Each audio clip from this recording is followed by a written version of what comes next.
She claimed I was too controlling, then suggested an open marriage to hide her affair. When Allison first brought up the idea of an open marriage, I thought it was a joke. We were sitting at the kitchen table after putting the kids to bed, sipping wine like we did most Friday nights. She seemed unusually tense, fidgeting with the stem of her glass. "We need to talk about us," she said, avoiding my eyes. My stomach twisted. "What about us?" She hesitated for a moment, then launched into a monologue about how our marriage had become routine, how she felt stifled, and how she thought we needed something to shake things up. "We should consider opening our marriage," she said finally, her tone as casual as if she were suggesting a new restaurant to try. I blinked at her, waiting for her to laugh or say, "Just kidding." But she didn't. "Allison, where is this coming from?" I asked, trying to keep my voice steady. "It's not about you," she said quickly. "It's about me. I feel like I've lost myself a little over the years. I want to feel free again." Free? The word hit me hard.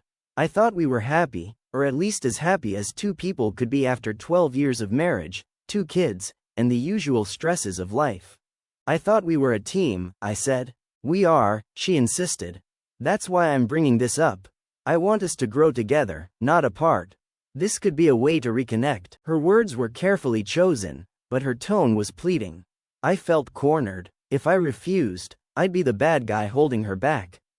If I agreed, I'd be opening Pandora's box. Reluctantly, I said, "Let me think about it." Over the next few weeks, I couldn't stop replaying the conversation in my mind. I tried to rationalize her suggestion, telling myself it was just a phase or a misguided attempt to fix something that wasn't really broken. But her behavior started to change. She began going out more often, claiming she was catching up with old friends or attending work events. Her wardrobe shifted. Clothes that had gathered dust in the back of her closet suddenly reappeared, paired with new heels and makeup that she hadn't worn in years. One night, she came home late, smelling of a perfume that wasn't hers. "You're out a lot lately," I said, trying to sound casual. "Work's been crazy," she replied, brushing past me. Her answers felt rehearsed, and her growing distance made my chest tighten with unease. I didn't want to be the paranoid husband, but something wasn't adding up. One Saturday morning, I decided to clean out the car while she was upstairs getting ready. As I vacuumed the backseat, I noticed something odd: a receipt crumpled up between the seats. It was from a high-end restaurant in the city, a place we'd never been to together. The date on the receipt was from a night she'd told me she was grabbing drinks with coworkers. I held the receipt in my hand, my heart pounding. Who had she gone with? Why hadn't she mentioned it? When I confronted her later that day, she brushed it off. "It was a client dinner," she said, not meeting my eyes. I didn't think it was a big deal. Her response seemed plausible, but her body language told a different story. Over the next few weeks, my unease grew into full-blown suspicion. I started noticing patterns I had overlooked before: how she always seemed to have her phone glued to her hand, the way she smiled at messages she wouldn't show me, the sudden influx of meetings that kept her out late. One evening, while she was in the shower, I couldn't resist the urge to look at her phone. It was locked, but her recent calls were visible. One name stood out: Andrew. Andrew wasn't someone I knew, and his name had popped up several times in her call log over the past few days. When I asked her about him, she hesitated for a moment before replying, "Oh, he's just a coworker. We've been collaborating on a project." Her explanation seemed thin, but I didn't push it. I wanted to believe her. The final straw came during a rare date night. We were at a cozy little Italian place, trying to reconnect. She was unusually distracted, glancing at her phone every few minutes. "Is everything okay?" I asked, trying to keep the frustration out of my voice. "Yeah, just a work thing," she said, quickly putting her phone away. But her distraction killed the mood. By the time we got home, I couldn't hold back anymore. "Who's Andrew?" I demanded. She froze. "I told you, he's a coworker." "Don't lie to me, Allison," I said, my voice rising. "I know something's going on. Just tell me the truth." For a moment, she looked like she might deny it again. But then her shoulders slumped, and she whispered, I think we need to talk. We sat on opposite ends of the couch, the air between us heavy with tension. Allison, just be honest with me, I said. I deserve that much. She took a deep breath, tears welling up in her eyes. I didn't mean for this to happen, she began. I never wanted to hurt you. Her words confirmed my worst fears. How long? I asked, my voice barely above a whisper. A few months, she admitted. It started after the company retreat. We were drinking, talking, one thing led to another. My stomach turned. All the signs I had ignored suddenly came into sharp focus. The late nights, the phone calls, the perfume. Was this whole open marriage thing just an excuse to see him? I asked bitterly. She didn't answer, but her silence spoke volumes. I couldn't sleep that night. My mind raced with questions. How could she do this to me? To our family? Had I been blind to her unhappiness, or had she simply been selfish? The next morning, I told her I needed space. I packed a bag and left, staying with a friend for a few days while I tried to process everything. During that time, I thought about our kids, our marriage, and whether there was anything left to salvage. The pain was overwhelming, but so was the anger. I had trusted her completely, and she had shattered that trust.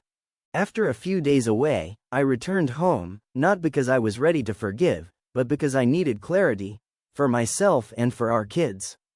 When I walked through the door, Allison was sitting at the kitchen table, her face pale and drawn. We need to talk about what happens next, I said, my tone calm but firm. She nodded, her voice barely above a whisper. I'm so sorry, Matt. I never wanted to hurt you or destroy our family. Then why? I asked, my voice cracking. Why did you do it? Why didn't you come to me before things got this far? She looked down at her hands, twisting her wedding ring nervously. I don't know. I felt trapped, not by you, but by everything, work, the kids, life. Andrew made me feel alive again. Her words cut deeper than I thought possible. I wanted to yell, to demand why I wasn't enough, why she couldn't find that spark with me instead of someone else. But instead, I just sat there, the weight of her betrayal pressing down on me. As if the betrayal itself wasn't enough, the fallout began to ripple through our social circles. I quickly realized that Allison hadn't been as discreet as she thought. One morning, while dropping the kids off at school, I overheard two moms whispering nearby. Did you hear about Allison and Andrew? One of them said, not realizing I was within earshot. Yeah, the other replied. I feel bad for Matt. He seems like such a good guy. I clenched my jaw, pretending not to hear them, but the humiliation was unbearable. It wasn't just my marriage that had crumbled, it was my reputation, my sense of normalcy. The hardest part was explaining everything to the kids. They were too young to understand the details, but old enough to sense that something was wrong. Why are you and Mom fighting? My daughter asked one night, her big eyes filled with worry. We're going through something difficult right now, I said carefully. But no matter what happens, we both love you and your brother more than anything. It broke my heart to see their confusion and sadness, knowing that our decisions were affecting them in ways they couldn't fully comprehend. For weeks, the house was filled with an unbearable tension. Allison and I communicated only when necessary, and even then, it was strained. She insisted that she wanted to make things right, to rebuild what we had broken. I'll end it with Andrew, she promised one night, tears streaming down her face. I'll do whatever it takes to fix this, but I wasn't sure if that was even possible. Could I ever trust her again? Could I look at her without seeing the betrayal in her eyes? I decided to attend therapy, both alone and with Allison. I needed to untangle the mess of emotions inside me, anger, sadness, love, and betrayal. The sessions were painful, forcing me to confront questions I didn't want to ask. Was our marriage worth saving? Could I forgive her, even if I never forgot? As weeks turned into months, there were moments when I thought we might be able to salvage what was left. Allison worked hard to rebuild my trust, being transparent about her whereabouts, cutting all ties with Andrew, and showing genuine remorse. But trust, once broken, is hard to repair. One night, during a particularly emotional therapy session, our counselor asked me, Matt, what do you want? Do you want to stay in this marriage, or do you want to walk away? I didn't have an answer. Part of me wanted to cling to the life we had built, for the sake of the kids, for the sake of the memories we shared. But another part of me wondered if it was too late, if the damage was irreparable.